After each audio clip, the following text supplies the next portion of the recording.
Жетім қыз. Біз тұратын қалада тіршілік ететін бір апа бар еді. Мен ол кісіні ертеден білемін. Жалғыз мен емес, көп адам таниды негізі. Ортан қолдай 10 баласы бар. Балаларының бәрі жоғарғы мектеп бітірген, білімді, дәрежелі, жап-жақсы тұрады. Шалы да ешкімнен кем емес табыс табатын білдей бір серіктестіктің қожайыны. Өзі 60-тың жуан ортасын аралап қалса да, денсаулығы мықты, денесін тіп-тік ұстап жүретін кері кемпір.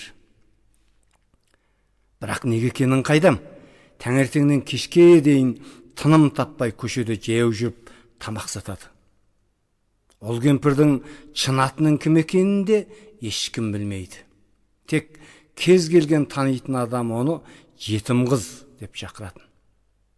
Ауыл арасының кемпір-кешек, шал-шауқандары болса, шіркін-ай, осы кемпірдің несіне жетпейді екен. Шалы болса анау, бала-шағасы болса мынау, төрт түлігі бір басына сай емес пе?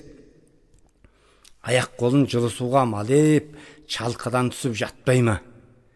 Енді қалған азғана өмірінде ақша табу үшін алатаңнан тұрып тамақ сатудың не қажеті бар деші? Десіп өсектеп жатады. Бірақ оған құлақ асатын жетім қыз жоқ. Сол баяғы салтынан жаңылмай сатуға тиісті тамағын арқалап алып сатады да жүреді. Ол кісінің осы қылығы мені шынында да ерекше қызықтыратын. Осы құртша бақ-бақыттың иесі бола тұра бейне бір мүсәпір адамша өмір сүруінің астарында қандай жасырын сыр жатқанын білгім келетін де тұратын. Сөйтіп көп күттіргеннің соңында ол мүмкіндікке де қол жеткіздім. Демалыс күні еді. Маңайлап көп жүрдім. Сөйтіп алып жүрген тамақтарының көбін сатып болды-ау деген бір кезде қасына барып, апай, тамақ бар ма дедім. Менті бар деді. Апай, алдым. Алған тамағымды жей отырып, өзімнің апам туралы біраз әңгіме айттым. Айтқан әңгіме мұнады білем. Апам жайлы сұрай бастады. Бәрін айттым. Сосын барып баспалап, апай, көп жыл болды, осы қызметті атқарып келесіз. Күніне қанша табасыз? Деп едім. Ол кісі, өз мақсатымды орындауға жетеді, деді. Қандай мақсатыңыз бар? Деп едім. Осы қалада өзім білетін біраз панасыз жетім жесірлер тұрады. Соларды тамақтандырам, деді баяу ғана. Мен бетіне жалт қарадым. Шамасы осы кісі шын айтып отырма деп күдіктенген шығармын. Иле өзімнің оғаш қылығыма ыңғайсызданып қалдым да, сонымды жуып шайып, себебім ол мақсат екен. Өзіңіз жетім өсіп бедіңіз, деп едім. Ол кісі де менің бетіме үңіле қарап, неге олай ойладың? Өзі жетім өскен адам ғана жетімдерге жақсылық істейді деп ойлайсың ба? Деді. Осы не дер екен дегендей. Менің жауабым дайын еді. Иә, солай ойладым. Себебі бірінші менің әкем де жастайынан жетім өскен адам. Сосын да кез келген жетімге үнемі қолын созып жүретінін білетін едім. Екінші, сізді біз жақсы танимыз. Бірақ жетім қыз дегеннен басқа атыңызды білмейді екем. Деп едім. Жымың етіп бір күлген сыңай білдірді де, иә, жетім өстім. 14-тен 15-ке қараған жасымда әкем мен шешемнен бірдей айырылып, алдымда арқа сүйер аға да жоқ, артымда апалаған іні де жоқ, тұлдыр жетім қалдым. Алланың салған ісіне не шара бар? Жетімдер үйін өттім. Бірақ есейіп қалған басым жетімдер үйінің қатал тәрбиешілерінің тәрбиесіне шыдай алмадым. Неше қайтара ұстап апарса да қашып тоқтамай қойдым. Сонымен менің көшедегі еркін өмірім басталды. Сабақты да тастадым. Қайда болса сонда жүрем. Ет, нан сататын базарға немесе асханалардың маңайынан тамақ іздеймін. Кешкісін базардағы ет сатушылардың немесе асханалардың етін сылып алып, итке тастаған сүйектерін жинап әкеліп, 4-5 қабаттық пәтер үйлердің астындағы қараңғы подвалға кірем де, бір бұрышына от жағып, тамақ істеп ішем. Күндегі әдетім осы. Сөйтіп, тағы бір күн тамақ істеп жатыр едім, құлағыма «Әке, әке» деген жас баланың дауысы қайта-қайта келе берген соң, не қылған бала екен деп жүгіріп далаға шықсам, кекілі желкілдеген бір кішкентай ұл айғайлап жылап тұр екен. Жаным ашып шақырып алдым. «Әкең қайда кетіп еді?» десем, «Таңертең жұмысқа кеткен.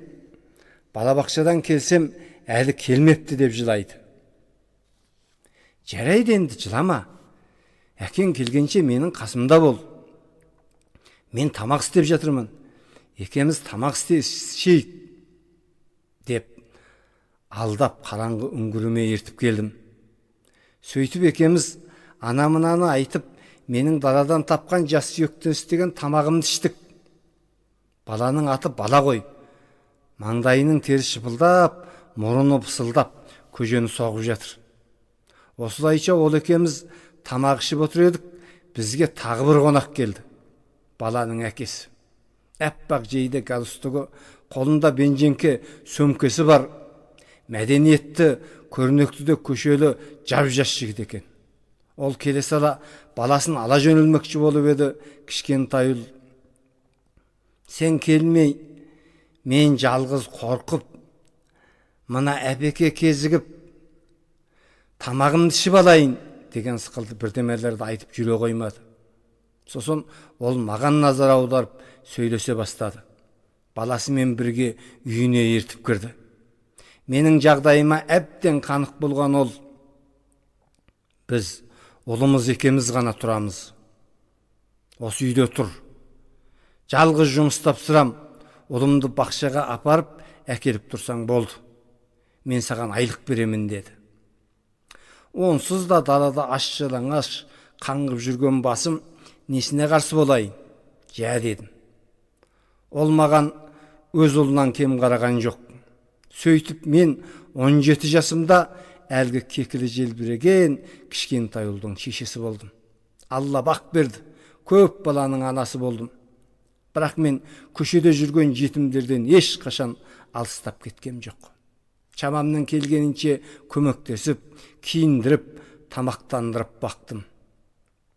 Күйеуім де ешбір наразылық етіп көрген емес. Балаларым да ержетті, оқыды, тоқыды, толды. Енді немерелерім де өсіп келеді. Солардың ешкімі мені жетімдерден айырған жоқ. Өзім тамақ істеймін, шағын асханам да бар. Істеген тамағымды арқалап алып, көшеде жүрген кез келген жетім жесір аш-жалаңаш балаларға таратам. Соларға тамақ апарып беріп, солардың көзінен ризашылық, қуаныш көру өзіме жүктеген міндетім. Маңайдағы елдің не дегені маған қажет емес, бауырым, деп ол өз ішіне соншалықты көңілі толған сыңаймен күлімсіреді. Қалай? Ғажап емес пе?